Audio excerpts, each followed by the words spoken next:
And welcome to this special edition of TI Now. On From the Top, we're talking with Congresswoman Donna Edwards of Maryland. And Congresswoman Edwards, welcome to the program. Thank you for having me.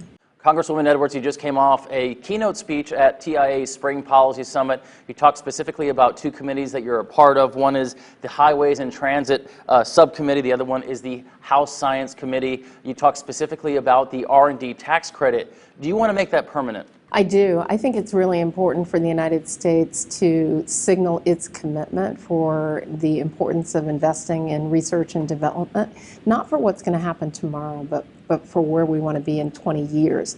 And the United States used to have the #1 tax credit in the world, and now we're down at about number 27 of 42 developed nations.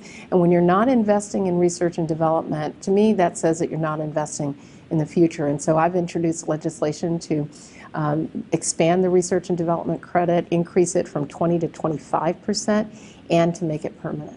Congresswoman Edwards, you also talked about in your speech about the importance of spurring innovation in domestic manufacturing, and one of those ways is to offer a tax credit in that sector specifically. Why was that highlighted apart from the overall R&D tax credit?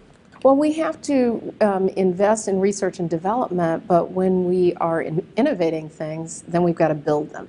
And so the idea would be to expand the research and development tax credit and make it permanent, and then to say, you know what, and if you build stuff here in the United States, we'll take you from 9% manufacturing credit to 15% manufacturing credit. And again, it's about how do you create jobs for the 21st century. Well, I think that the way you do it is you innovate by investing in research and development, and then you build stuff.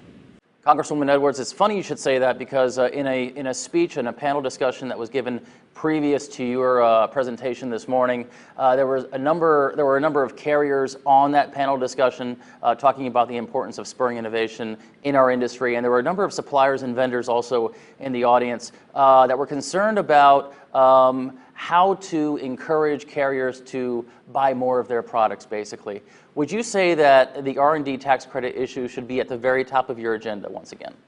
Well, I think it is, because again, the signal for where a nation wants to go, not tomorrow, but well into the future, is your investment in research and development. What are we doing to create the next generation of communications technologies, the 21st century generation technologies? How are we investing in those? What are we doing to change the way that we order our transportation systems, move vehicles and cargo, to increase our commerce activity, but also contribute to quality of life?